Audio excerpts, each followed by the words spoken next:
الحمد للہ رب العالمین الصلاة والسلام علی خاتم النبیین وعلی آلہ وصحبہ اجمعین اما بعد فاعوذ باللہ من الشیطان الرجیم بسم اللہ الرحمن الرحیم قال اللہ تعالی فی سورة بنی اسرائیل ومن يهد الله فهو المهتد ومن يضلل فلن تجد لهم أولياء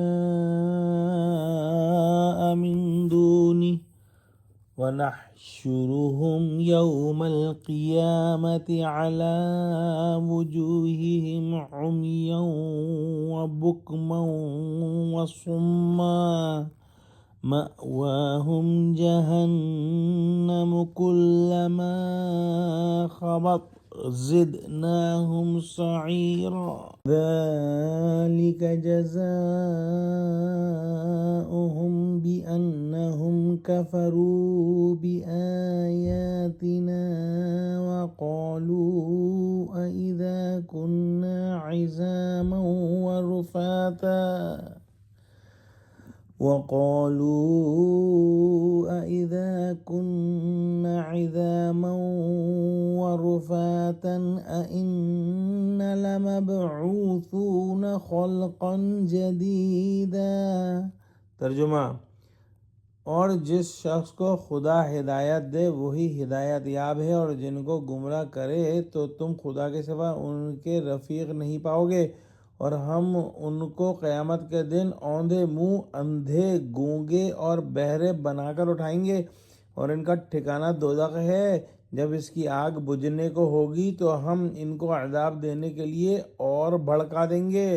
یہ ان کی سزا ہے اس لیے کہ وہ ہماری آیتوں سے کفر کرتے تھے اور کہتے تھے کہ جب ہم مر کر بوسیدہ ہڈیاں اور ریزہ ریزہ ہو جائیں گے تو کیا از سر نو پیدا کیے جائیں گے۔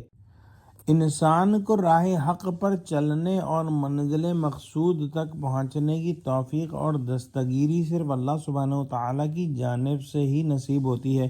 جس شخص کو بدبختی اور ضد کے باعث اللہ کی مدد شامل نہ ہو، اسے کوئی سیدھے راستے پر نہیں لا سکتا۔ قرآن میں بارہا اس مضمون کو بیان کیا گیا ہے اور اسے اچھی طرح سمجھ لینا چاہیے کہ اللہ سبحانہ وتعالیٰ نہ تو کسی کو زبردستی ہدایت دیتا ہے اور نہ ہی کسی کو زبردستی گمراہی میں ڈالتا ہے۔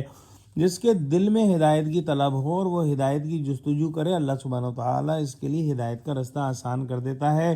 لیکن جس کے دل میں تکبر، بغض، کینہ اور حق کو نہ سمجھنے کی ضد ہو اور دنیاوی لذتیں ہی اس کا اصل ہدف ہو، اللہ اسے گمراہی کے رستے پر ہی چھوڑ دیتا ہے اور پھر اسے کوئی سیدھا راستہ دکھلانے والا نہیں ہوتا۔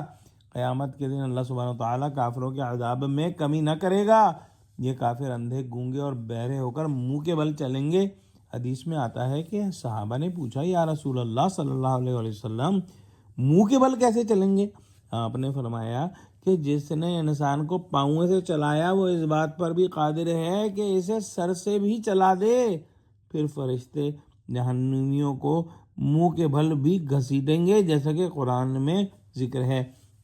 ایک اور بات بیان ہوئی ہے کہ جب جہنم کی آگ ٹھنڈی ہونے لگے گی تو اللہ سبحانہ وتعالیٰ اسے دوبارہ بھڑکا دے گا۔ جب ان کے جسموں کی کھالیں جو درد کے احساس کی حس رکھتی ہیں جل کر ختم ہو جائیں گی تو اللہ سبحانہ وتعالیٰ انہیں نئی کھالیں عطا کرے گا تاکہ ان کے عذاب میں کوئی کمی نہ ہو۔ دوسری آیت میں فرمایا ہے کہ اللہ سبحانہ وتعالیٰ انہیں یہ عذاب اسی لیے دے گا کہ وہ اللہ کی آیات کا انکار کرتے تھے اور کہتے تھے کہ جب ہم مر کر بوسیدہ ہڈیاں اور ریزہ ریزہ خاک بن جائیں گے تو کیا ہم دوبارہ پیدا کیے جائیں گے۔ یعنی دنیا میں وہ دلیل کے باوجود نہیں مانتے تھے، اب آخرت میں اپنی آنکھوں سے بار بار دیکھ لیں گے کہ کس طرح انہیں جلایا جا رہا ہے اور پھر نئے سرے سے تیار کیا جا رہا ہے۔ بار بار نئی کھالیں دی جا رہی ہیں اور وہ عذاب سہ سہ کر اپنی بدبختی پر روئیں گے کہ دنیا میں حق کو کیسے جھٹلایا کرتے تھے۔ دعا کرتے ہیں کہ اللہ سبحانہ وتعالیٰ ہم کو قرآن کا فہم عطا فرما، ہم کو سچوں سے جوڑے، ہم کو صراط مستقیم پر قائم فرما دے۔ اللہ مسلمانوں کی مدد کر، مسلمانوں کو متحد کر، مسلمانوں کو کامیابیاں عطا فرما۔ آمین۔ وآخر دعوانا الحمد للہ رب العالمین، والسلام علیکم ورحمۃ اللہ وبرکاتہ۔